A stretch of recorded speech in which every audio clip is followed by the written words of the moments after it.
नमस्कार। आकाशवाणी देहरादून से प्रस्तुत है प्रादेशिक समाचार। पहले मुख्य समाचार। केंद्रीय विज्ञान और प्रौद्योगिकी राज्य मंत्री डॉक्टर जितेंद्र सिंह ने कहा, भारत जैव प्रौद्योगिकी आधारित जैविक क्रांति के युग की ओर अग्रसर है। प्रधानमंत्री नरेंद्र मोदी ने आज पेरिस पैरालंपिक से लौटे भारतीय दल से अपने आवास पर मुलाकात की। केंद्रीय संचार ब्यूरो ने राष्ट्रीय पोषण अभियान के तहत हरिद्वार और उधम सिंह नगर में पोषण जागरूकता कार्यक्रम का आयोजन किया। भारतीय मौसम विज्ञान विभाग ने प्रदेश में आज और कल के लिए बारिश का रेड अलर्ट जारी किया और बागेश्वर में राज्य स्तरीय विज्ञान संगोष्ठी का आयोजन किया गया।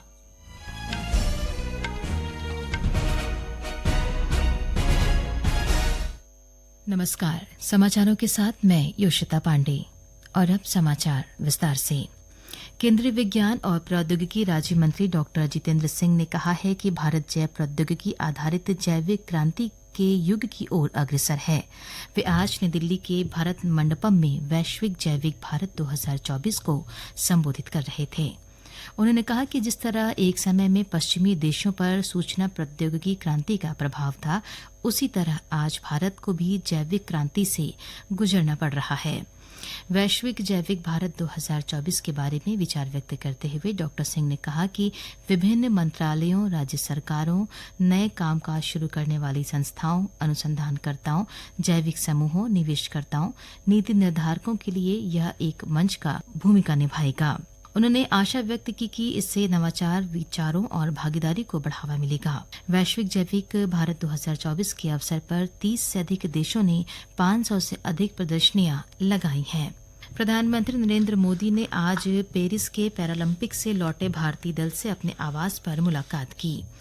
इस बार भारतीय एथलीटों ने टोक्यो के रिकॉर्ड प्रदर्शन को पीछे छोड़ते हुए वैश्विक मंच पर अपनी छाप छोड़ी और पैरालंपिक में देश के लिए अब तक के सर्वाधिक पदक जीतकर इतिहास रचा। भारत ने 7 स्वर्ण, 9 रजत और 13 कांस्य पदक के साथ कुल 29 पदकों के साथ पदक तालिका में 18वां स्थान हासिल किया। इस दल ने 2020 टोक्यो पैरालंपिक में कुल मेडल 19 में भारत द्वारा बनाए गए अब तक के सर्वश्रेष्ठ पदकों के रिकॉर्ड को तोड़ दिया है। केंद्रीय संचार ब्यूरो के क्षेत्रीय कार्यालय ने राष्ट्रीय पोषण अभियान के तहत हरिद्वार के ज्वालापुर इंटर कॉलेज में पोषण विषय पर चित्र प्रदर्शनी का आयोजन किया। कार्यक्रम में महिला एवं बाल विकास विभाग, आंगनवाड़ी कार्यकर्त्रियों और आशा कार्यकर्ताओं ने पौष्टिक खाद्य पदार्थों के स्टॉल लगाए। उधम सिंह नगर के रुद्रपुर में पोषण जागरूकता कार्यक्रम का आयोजन किया गया।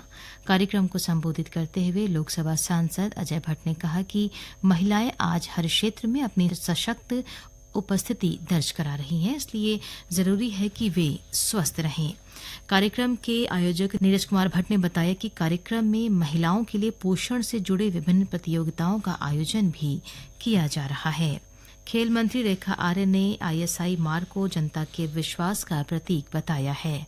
देहरादून में भारतीय मानक ब्यूरो की कार्यशाला को संबोधित करते हुए श्रीमती आर्य ने कहा कि कार्यक्रम का उद्देश्य देश की युवा पीढ़ी को जीवन की गुणवत्ता में सुधार के लिए आवश्यक मानकों के महत्व के प्रति जागरूक और संवेदनशील बनाना है। उन्होंने कहा कि भारतीय मानक ब्यूरो के पास विभिन्न वस्तुओं के प्रमाणन की जिम्मेदारी है। श्रीमती आर्य ने कहा कि BIS को उन क्षेत्रों पर ध्यान देने की जरूरत है जो मानकों से बाहर रह गए हैं। उन्होंने मानकों और विभिन्न चिन्हों के बारे में लोगों को अधिक से अधिक जागरूक करने की जरूरत पर भी जोर दिया। सेतु आयोग नीतियां बनाने के साथ ही उनके क्रियान्वयन और योजनाओं का लाभ अंतिम व्यक्ति तक पहुंचाने पर काम कर रहा है। इस आयोग का गठन राज्य योजना आयोग के स्थान पर किया गया है। सेतु आयोग के उपाध्यक्ष राजशेखर जोशी ने आज नई टिहरी में सेतु आयोग की समीक्षा बैठक में ये जानकारी दी। उन्होंने कहा कि जिले में विकास की अनेक संभावनाएं हैं, जिसके तहत कृषि के क्षेत्र में अनेक योजनाएं चलाई जा रही हैं। उपाध्यक्ष ने कहा कि आलू और मटर उत्पादन के क्षेत्र में जिला अच्छा काम कर रहा है और इसका उत्पादन और बढ़ाने की जरूरत है। उन्होंने कहा कि राज्य के ग्रामीण क्षेत्रों में जंगली जानवरों की बड़ी समस्या से निजात दिलाने के लिए बाड़बंदी नीति पर राज्य स्तर पर चर्चा की जा रही है। इसके साथ ही सेतु आयोग पर्वतीय जिलों से पलायन रोकने के लिए लोगों की आर्थिक स्थिति सुधारने पर भी काम कर रहा है।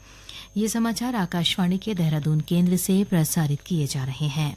भारतीय मौसम विज्ञान विभाग ने प्रदेश में आज और कल के लिए बारिश का रेड अलर्ट जारी किया है। विभाग के अनुसार देहरादून, चमोली, पौड़ी, पिथौरागढ़, बागेश्वर, अल्मोड़ा, चंपावत, नैनीताल, उधमसिंह नगर और हरिद्वार में भारी से बहुत भारी बारिश की चेतावनी है, जबकि टिहरी, रुद्रप्रयाग और उत्तरकाशी में भारी बारिश की संभावना है। 14 सितंबर को प्रदेश में बारिश का येलो अलर्ट जारी किया गया है। भारी बारिश की चेतावनी को देखते हुए लोगों से सतर्क रहने की अपील की गई है। राजधानी देहरादून समेत राज्य के अधिकांश जिलों में आज सुबह से मूसलाधार बारिश का दौर जारी है। बद्रीनाथ, हेमकुंड साहिब सहित राज्य के ऊंचाई वाले इलाकों में हल्की बर्फबारी हुई है। बद्रीनाथ के दर्शन के लिए पहुंच रहे श्रद्धालु बर्फबारी का लुत्फ उठा रहे हैं। लगातार हो रही बारिश से चमोली जिले में बद्रीनाथ राष्ट्रीय राजमार्ग विभिन्न स्थानों पर आवाजाही के लिए अवरुद्ध है। साथ ही राज्य में 100 से अधिक ग्रामीण संपर्क मार्ग यातायात के लिए बाधित हैं, जिन्हें खोलने के प्रयास जारी हैं। आकाशवाणी से बातचीत में आपदा सचिव विनोद कुमार सुमन ने बताया कि मौसम विभाग की चेतावनी को देखते हुए सभी संबंधित अधिकारियों को सतर्क रहने के निर्देश दिए गए हैं। जनपदों के लिए रेड अलर्ट और कुछ जनपदों के लिए ऑरेंज अलर्ट जारी किया गया है। जिन जनपदों में रेड अलर्ट जारी किया गया है वहाँ के जिलाधिकारी से मैं टच में हूँ। कल मेरी सभी से बात हुई है, डिटेल में क्या क्या कार्रवाई की जानी है उसके बारे में बात हुई है। लिखित में उनको पहले भेजा जा चुका है ऑफिस के द्वारा। हमारा प्रयास है कि जब तीव्र बरसात होगी या अधिक बरसात होगी तो उसमें क्या क्या मेजर्स लिए जाने हैं, क्या क्या कार्रवाई की जानी है, उसके लिए वो कार्रवाई करें। जिलाधिकारी तैयार हैं सभी उस कार्रवाई के लिए। तो अपना जहाँ जहाँ रास्ते ब्लॉक होने की संभावना है वहाँ पे ऑलरेडी जेसीबी मशीनें और गैंग वगैरह तैनात हैं ताकि किसी प्रकार की स्थिति से निपटा जा सके। जहाँ जल भराव होने की संभावना है वहाँ ऑलरेडी हमने उपाय कर लिए हैं। एनडीआरएफ, एसडीआरएफ की तैनाती हो, चाहे पुलिस बल की तैनाती हो या राफ्ट, नाव, जो भी आवश्यकता हो उसकी व्यवस्था कर ली गई है। बागेश्वर में बारिश से एक आवासीय भवन को क्षति पहुंची है। जिलाधिकारी आशीष भटगाई ने प्रभावित परिवार से फोन पर बात कर उन्हें हर संभव मदद करने का भरोसा दिया है। जिलाधिकारी ने आपदा से निपटने के लिए सभी संबंधित अधिकारियों को सतर्क रहने के निर्देश दिए। बागेश्वर से हमारे संवाददाता ने बताया कि कल देर शाम से हो रही बारिश से जिले में सामान्य जनजीवन प्रभावित हुआ है। वहीं चमोली के जिलाधिकारी संदीप तिवारी ने आईआरएस से जुड़े सभी अधिकारियों को अलर्ट रहने के निर्देश दिए हैं। साथ स्थानीय लोगों को विशेष सावधानी, सुरक्षा व आवागमन में नियंत्रण रखने की सलाह दी है। बागेश्वर में आज जिला शिक्षा और प्रशिक्षण संस्थान में राज्य स्तरीय विज्ञान संगोष्ठी का आयोजन किया गया। प्रतियोगिता में सभी जिलों की जिला स्तरीय प्रतियोगिता में प्रथम व द्वितीय स्थान प्राप्त करने वाले 26 छात्र छात्राओं ने प्रतिभाग किया। संगोष्ठी में प्रतिभागियों ने कृत्रिम बुद्धिमत्ता की संभाव्यता और सरोकार विषय पर अपना प्रस्तुतिकरण दिया। प्रतियोगिता में प्रथम स्थान प्राप्त करने वाले प्रतिभागी मुंबई में आयोजित होने वाले राष्ट्रीय विज्ञान संगोष्ठी में प्रतिभाग करेंगे। इस अवसर पर दर्जा प्राप्त राज्य मंत्री शिव सिंह बिष्ट ने कहा कि विज्ञान आज तेजी से प्रगति कर रहा है और कृत्रिम बुद्धिमत्ता विज्ञान की महत्वपूर्ण देन है। संगोष्ठी में प्रतिभागी आयुषी नौटियाल ने कहा कि एआई पर आयोजित प्रतियोगिता के माध्यम से उन्हें बहुत कुछ सीखने को मिल रहा है। मेरा नाम आयुषी नौटियाल है। मैं कक्षा 10 की छात्रा हूँ और मेरे विद्यालय का नाम राज्य कन्या उच्चतम माध्यमिक विद्यालय नैगवाड़ है, जो कि चमोली में है। इस वर्ष हम विज्ञान संगोष्ठी विषय कृत्रिम बुद्धिमत्ता, संभाव्यता और सरोकार के लिए यहाँ उपस्थित हुए हैं, जो कि इस समय बागेश्वर में है। सबसे पहले हमने ब्लॉक स्तर पर प्रतिभाग किया, उसके बाद हमने जनपद स्तर पे किया। अब इसके बाद हम राज्य स्तर के लिए आए हैं और इसमें हम आर्टिफिशियल इंटेलिजेंस के विषय में बहुत सारी जानकारियां यहाँ लोगों को दे रहे हैं, क्योंकि आज का सबसे ज्यादा चर्चा के केंद्र में रहने वाला विषय ही आर्टिफिशियल इंटेलिजेंस है। प्रदेश सरकार राज्य में डेंगू की रोकथाम को लेकर लगातार प्रयासरत है। सभी जिलों के मुख्य चिकित्सा अधिकारियों को डेंगू पर नियंत्रण और रोकथाम के लिए सतर्क रहने के निर्देश दिए गए हैं। साथ ही डेंगू प्रभावित क्षेत्रों में माइक्रो प्लान के अनुसार प्रभावी कदम उठाकर डेंगू पर नियंत्रण बनाए रखने को कहा गया है। स्वास्थ्य मंत्री डॉ धन सिंह रावत ने कहा कि सरकार के प्रयासों से इस साल डेंगू संक्रमण नियंत्रण में है। उन्होंने कहा कि इसके बावजूद सतर्कता बरतना जरूरी है। डॉ रावत ने राज्य के कुछ स्थानों पर डेंगू संक्रमण के मामले सामने आने के बाद ये बात कही। चमोली जिले में चारधाम यात्रा मार्ग पर सुरक्षित यातायात और स्वच्छता बनाए रखने के लिए यात्री वाहनों की चेकिंग के लिए विशेष अभियान चलाया गया। इस अभियान के तहत जिला प्रशासन ने नियमों का उल्लंघन करने पर 62 वाहनों का चालान किया। जिलाधिकारी संदीप तिवारी ने सुरक्षित यातायात और यात्रा मार्ग पर फैली गंदगी को देखते हुए यात्री वाहनों की जांच के लिए चेकिंग अभियान चलाने के निर्देश दिए। अंत में मुख्य समाचार एक बार फिर।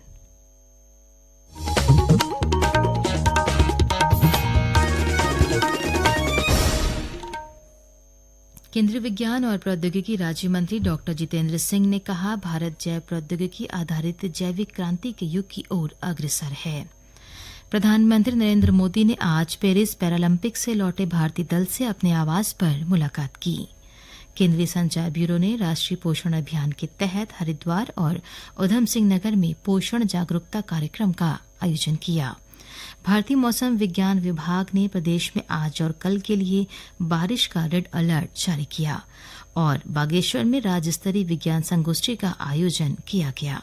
इसके साथ ही प्रादेशिक समाचारों का ये बुलेटिन समाप्त हुआ। नमस्कार।